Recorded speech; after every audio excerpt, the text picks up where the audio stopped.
Hello, I'm Ana Sevilla and I'd like to tell you about a very useful pedagogical tool, digital storytelling. Here's the outline of my presentation. I'll tell you a definition about digital storytelling, the kinds of digital stories there are, general information about them, examples, tips, the steps to be followed when creating your digital story, and then a conclusion. Before getting started, it is advisable that you read about basic things that you should know about digital storytelling in websites such as the one you see on the screen. Digital storytelling is the practice of combining narrative with digital content, including images, sound, and video, to create a short movie, typically with a strong emotional component.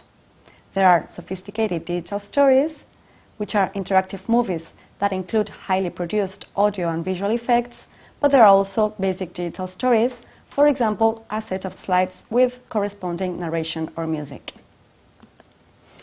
There are different kinds of digital stories: instructional, which teach you something, the ones that are trying to convince you about something, the ones that tell you about historical events, and the ones that are trying to make you reflect. There are different resources that you can use. These are virtually limitless, giving you enormous creative latitude. Some learning theorists believe that as a pedagogical technique, storytelling can be effectively applied to nearly any subject. Constructing a narrative and communicating it effectively require the storyteller to think carefully about the topic and consider the audience perspective. So it is a very important cognitive work. How does it work? Well, usually you create groups of students that can collaborate together on creating their digital stories. A number of simple applications can get someone started making digital stories, though more complex applications can be used in sophisticated stories. Depending on the elements that you include, a student might need a recording device such as a microphone, hardware and software to manipulate images and video, and tools to take pictures and video. Some applications are freely available online. There are several basic steps to be followed when creating your digital story. A digital story typically begins with a script.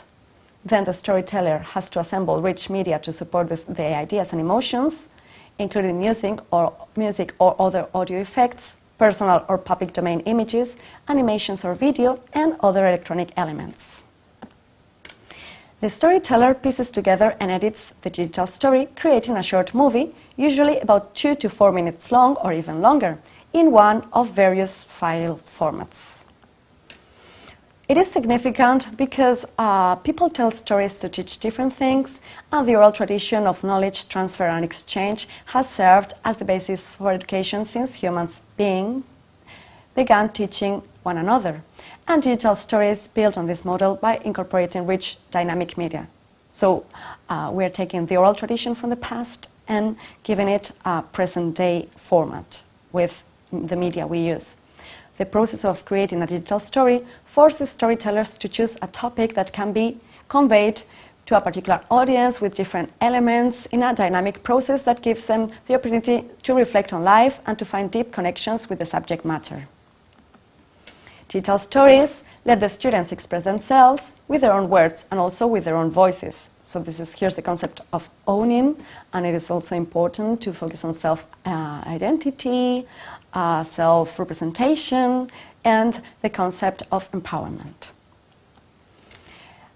Here's a list of some examples of digital stories. You find Engineering 101, How is Combat Changed My Life, from the Center of Digital Stories, The Last Great Adventure, and Pedagogía Comunicacional Interactiva, which doesn't have a narration. It is just the story with the visuals, photos, sound effects, and music, but no narration.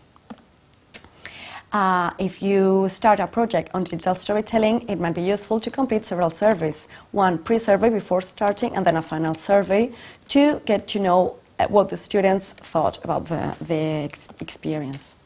Here's a list of steps that you can follow. First, you prepare your script, then you look for appropriate images, videos, and music. You watch some other examples of digital stories. You decide the kinds of media that you'd like to use. Then you decide the software.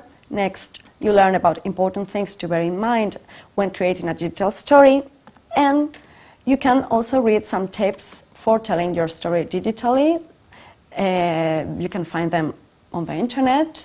And here's an example of those tips. Tip 1 would be to use 7 elements to plan the story script and content.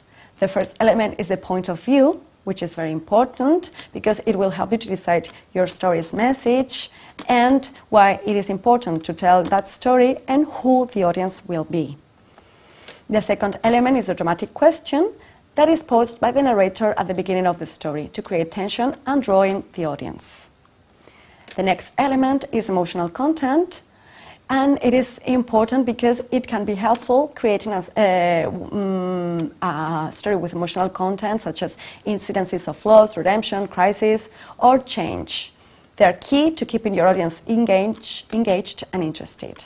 It is what everybody can relate to and what makes stories so universal. Voice is very important. A good narrator can help give your digital story direction and personality, and it is advisable to adopt an informal tone. Soundtrack is also very important, but remember that instrumental music is always more advisable because in this way the lyrics won't interfere with your narration or contradict your message, and you should also keep the volume to an appropriate volume to avoid drowning out the narrator's voice. Economy is very important, so try to be as brief as you can in order to make your story short, sweet, and emotionally compelling. Pacing is important, that it's the rhythm. Don't be too fast, but don't be too slow either. Try to find a happy medium, varying the amount of time that images stay on the screen, and using effects such as panoramic, zoom, in and out when appropriate.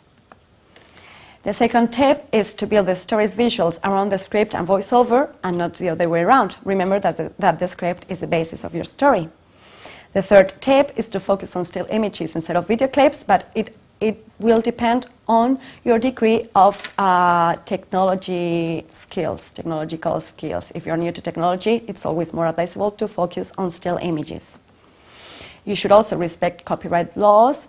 Try to use your own content and materials as much as possible, and if you want to borrow some other materials, try to use those materials from artists and musicians which have made their work available online to use freely. Use free software too to keep costs low or inexistent, and use different free audio tools such as the one you see on screen, Audacity, image editing tools that are also free or low cost, free movie assembly tools such as Movie Maker, and then keep your digital stories accessible, trying to include subtitles, making sure that deaf or blind people can follow your story, no problem. The last tip is that you should circulate your story among your peers or colleagues for feedback, get their comments, their ideas, in order to improve and to get some information regarding tone, structure, and content, and also give your feedback to the creators of other stories because they might find your feedback very useful too. In conclusion, we can say that students enjoy generating original electronic content and sharing it online, and digital storytelling fits well with these models of student expression. Students creating digital stories develop proficiency with multimedia applications, and they have a deeper impact that comes from their thinking critically about effective combinations among audio and visual elements. And in the case of languages learning, they also develop communication and linguistic skills and pronunciation. Each story challenges a student to select from personal collections or from other resources artifacts that meaningfully support the story and to assemble them in a way that achieves the desired effect. In doing so, students develop a discerning eye for online resources, increasing their technological and media literacy. Thank you very much.